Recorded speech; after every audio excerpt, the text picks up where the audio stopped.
Praise the Lord. மறைவான மன்னா என்கிற நிகழ்ச்சிக்கு நேராக உங்கள் யாவரையும் அன்போடு வாழ்த்தி வரவேற்கிறேன். இன்றைய தியானத்துக்காக நம்ம எடுத்துக்கொள்ளுகிற வேத பகுதி சங்கீதம் 46வது அதிகாரம் 10வது வசனம்.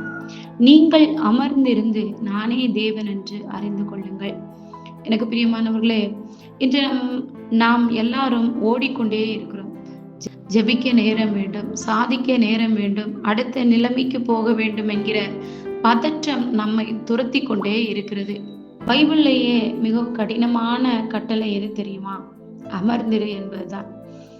இந்த சங்கீதம் எழுதப்பட்ட போது தேசங்கள் கொந்தளித்து கொண்டிருந்தன, மலைகள் கடலின் மேல் விழுந்து கொண்டிருந்தன. அத்தகையான ஒரு மாபெரும் குழப்பத்தின் நடுவில் தான் தேவன் சொல்லுகிறார், அமர்ந்திரு, பி ஸ்டில். அமர்ந்திருத்தல் என்றால் என்ன? பலர் நினைக்கிறார்கள் அமர்ந்திருப்பது என்றால் சும்மா இருப்பது என்று. ஆனால் எபிரேய மொழியில் இதற்கு பயன்படுத்தப்பட்ட வார்த்தை ராஃபா. இதன் நேரடி அர்த்தம் கைகளை தளர்த்து விடுவது. ஆழமான சத்தியம். நாம் ஏன் பதற்றப்படுகிறோம்? எனக்கு பிரியமானவர்களே, ஏனென்றால் நம் வாழ்க்கையில் எந்த ஒரு கண்ட்ரோலும் நம் கையில் வைத்திருக்க வேண்டும் என்று நாம் நினைக்கிறோம். ஒரு போராட்டத்தை நீங்களே போராடி ஜெயிக்க நினைக்கும் வரை தேவன் அங்கே செயல்பட மாட்டார். நாம் எப்பொழுது நம்முடைய கைகளை தளர்த்தி என்னால் முடியாது என்று நாம் விடும் போதுதான் தேவன் தம் கைகளை உயர்த்துகிறார். பி ஸ்டில் என்பது சோம்பேறித்தனம் அல்ல, அது தேவனுடைய வல்லமையின் மீது வைக்கப்படும் உச்சக்கட்ட நம்பிக்கை. நானே தேவன் என்று அறிந்து கொள்ளுங்கள். அந்த புரிதல் என்பது வெறும் அறிவு மாத்திரம் அல்ல, இது அனுபவம். நீங்கள் ஓடிக்கொண்டு இருக்கும் போது தேவனை பற்றி தெரிந்து கொள்ளலாம்.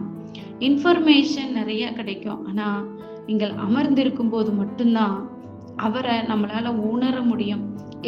உதாரணமாக நான் உங்களுக்கு ஒரு குட்டி கதையை சொல்ல விரும்புகிறேன்.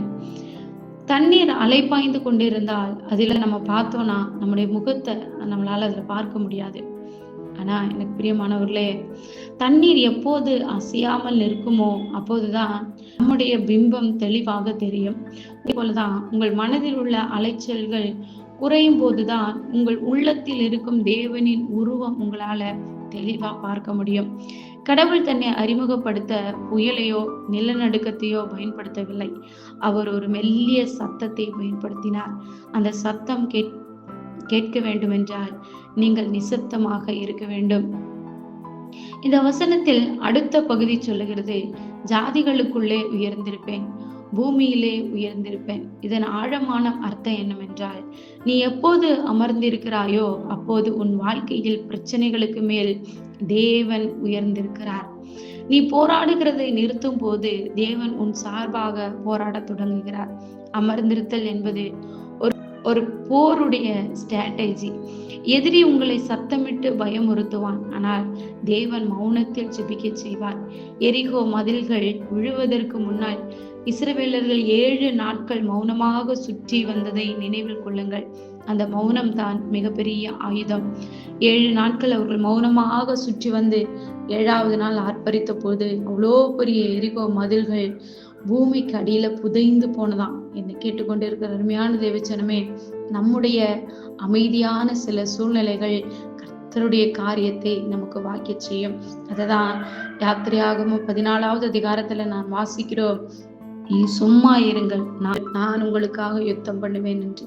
எப்போ நாம் அமைதியாக இருக்கிறோம் என்றால், அமைதி என்றால் நம்ம சோம்பேறித்தனமாக அல்ல, நாம் கர்த்தருடைய சமூகத்தில் அவர் பார்த்து கொள்வார் என்று அவருடைய கரத்திலே நம்முடைய பாரத்தை, நம்முடைய கவலைகள், நம்முடைய கடன் பிரச்சனைகள், நம்முடைய தலைமுறைகள், நமக்கு என்ன தேவைகள் இருக்குதோ அந்த தேவைகளை, அந்த பிரச்சனைகளை கர்த்தருடைய சமூகத்திலே விட்டுவிட்டு அவர் பார்த்து கொள்வார் என்று நம்பி ஜபத்திலும் விசுவாசத்திலும் நாம் உறுதியா இருக்கும் பொழுது அவர் நமக்காக அவர் கிரியை செய்ய ஆரம்பிப்பார்.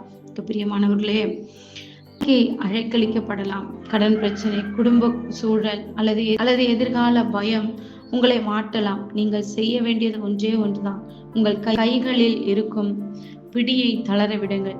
கண்களை மூடி ஆழமாக சொல்லுங்கள், ஆண்டவரே நான் அமைதியாகிறேன், தேவன் என்பதை நான் ஒத்துக்கொள்ளுகிறேன். நீங்கள் எப்போது அமர்ந்து விடுகிறீர்களோ அப்போது தேவன் உங்களுக்காக எழுந்திருப்பார்.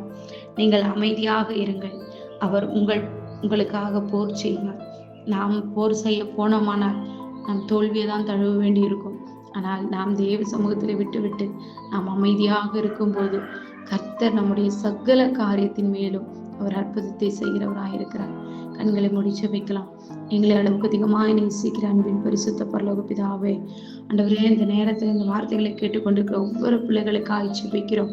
ஆண்டவரே, அவர்கள் என்ன போராட்டத்தில் இருந்தாலும், எப்போ ஏற்பட்ட பிரச்சனையில் இருந்தாலும், ஆண்டவரே, இந்த நாட்களை உடைய சமூகத்தில் ஒப்பு கொடுக்கிறேன். அமர்ந்திருந்து நீரே தேவன் என்பதை அறிந்து கொள்ள கர்த்தர் உதவி செய்யுங்க. அவருடைய பிரச்சனைகள் மீது, போராட்டத்தின் மீது கர்த்தர் கிரியை செய்வீராக. உடைய நாம மகிமைப்படட்டும். இயேசு கிறிஸ்து நாமத்தில் எல்லாரையும் ஒப்பு கொடுத்து ஜெபிக்கிறேன். ஜெபங்களை ஜீவனுள்ள நல்ல பிதாவே, ஆமென். May God bless you. For prayer support, please contact these numbers.